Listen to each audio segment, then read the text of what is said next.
Hello' friends, আজি মই আপোনালোকলৈ স্পেচিয়েল টেটৰ বাবে অংকৰ এটা ক্লাছ লৈ আহিছোঁ।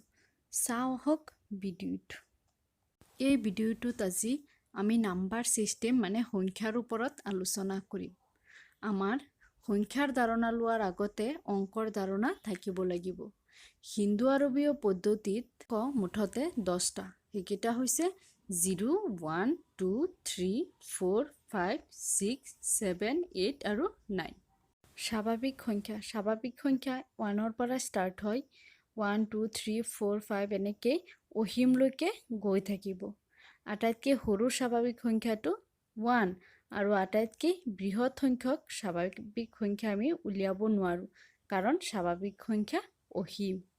পূৰ্ণ সংখ্যা হৈছে 0, 1, 2, 3, 4 এনেকৈ অসীমলৈ গৈ থাকিব।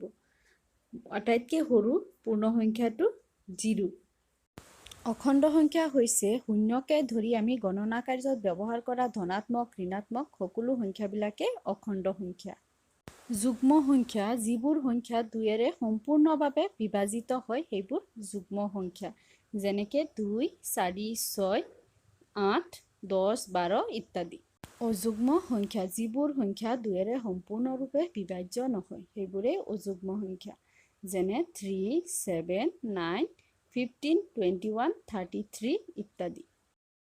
মৌলিক সংখ্যা, যিবোৰ সংখ্যাৰ উৎপাদক 1 আৰু সেই সংখ্যাটো নিজেই সেইবোৰ মৌলিক সংখ্যা।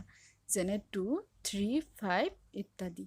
যৌগিক সংখ্যা, যিবোৰ সংখ্যাৰ উৎপাদক 2টাতকৈ বেছি সেইবোৰ যৌগিক সংখ্যা। যেনে 6, 9, 15, 21 ইত্যাদি। পৰিমেয় সংখ্যা, যিবোৰ সংখ্যা p/q আকাৰত প্ৰকাশ কৰিব পাৰি সেইবোৰ পৰিমেয় সংখ্যা। q কেতিয়াও 0 নহয়। যেনে 1/2, 5/9 ইত্যাদি। অপৰিমেয় সংখ্যা, যিবোৰ সংখ্যা p/q আৰ্হিত লিখিব নোৱাৰোঁ সেইবোৰ অপৰিমেয় সংখ্যা। যেনে √3, √5, পাই ইত্যাদি। কেইটামান জানিবলগীয়া কথা। প্ৰতিটো স্বাভাৱিক সংখ্যাই একোটা পূৰ্ণ সংখ্যা। একমাত্ৰ যুগ্ম মৌলিক সংখ্যাটো 2। আটাইতকৈ সৰু মৌলিক সংখ্যা 2। এইটো ভিডিঅ'ত এইখিনি আলোচনা কৰিলোঁ। মই মোৰ নেক্সট ভিডিঅ'ত কুৱেশ্যন আনচাৰ আলোচনা কৰিম। মোৰ ভিডিঅ'সমূহ পাই থাকিবলৈ মোৰ চেনেলটো ছাবস্ক্ৰাইব কৰি থ'ব। আৰু যদি ভিডিঅ'টো ভাল পাইছে তেন্তে লাইক, শ্বেয়াৰ কৰিব।